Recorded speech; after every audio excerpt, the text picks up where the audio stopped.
Dahil nga iisa akong babae at hindi ako nagahit ng aking kilikili at lagi kong pinapakita tong kilikili ko. So ito guys ha, dahil nga umaabot na ng mga 15 million views yung mga video ko talaga sa lahat ng mga social media account ko. Pag mag-upload ako ng video, inaabot talaga yan ng million sa lahat, mapa-Instagram man yan, mapa-TikTok man yan, or dito sa aking page. So, alam nyo guys, sobrang dami ko talagang mga basher. So, hindi sila sapat na nagko-comment lang sa'yo ng mga negative. Nagpe-personal message pa yan. Meron pang iba, sobrang haba talaga yan. Yung kanilang chinachat sa'yo ng mga personal messages nila. Sobrang dami, pero hindi ko lang talaga yan nabubuksan. Guys, isa din ako sa mga sobrang daming basher. So, alam ko na yan, tanggap ko na yan sa akin sarili. Kahit naman na i-bash nila ako ng bonggang-bongga, number one, wala talaga akong pakialam. At hindi ako nasasaktan kung ano pa yung sabihin nila sa akin. Hindi ko lang talaga sila guys nire-replyan kasi unang-una, hindi naman ako yayaman sa kanila kung re-replyan ko sila at hindi ako sa kanila.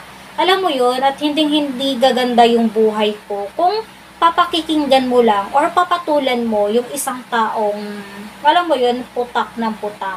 'Di ba? So, dahil nga wala naman akong pakialam talaga sa kanila, sis, go lang tayo sa buhay. Kasi ako naman talaga guys, hindi ako gumamit talaga ng Facebook, hindi ako gumamit ng social media para na maging maganda sa paningin nila. Guys, pinapakita ko lang kung sino-ogi ko sa ako na natunay na kinabuhi.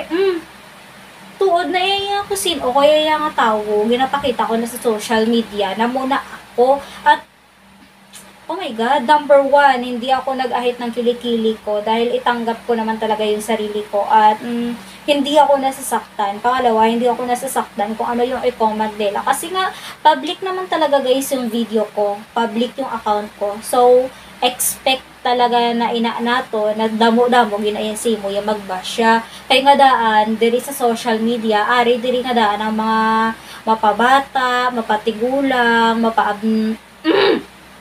mapatanga-tanga, mapabuang-buang, diri sa social media tanan ng mga tao. So, muna ang kalingawan ang social media. Kaya, hindi natin sila masisisi kung bakit tayo binabash. Kasi nga nakikita nila at hindi naman talaga sila sanay na ang isang babae na tulad natin at Pilipina ako. So, 'di ba? Na hindi nag-ahit ng buhok. So, it's okay lang naman, guys. Pero kung gusto nyo, i-kiss nyo na ako ng kilikili, di malipay ko kaysa na inyo ko i-bash. Hindi na lang ninyo ko pag i-bash bala. Guys, hindi nyo na ako pag i-bash kay ay importante, buhi kita diri sa kalibutan. Diyos mio, marinay.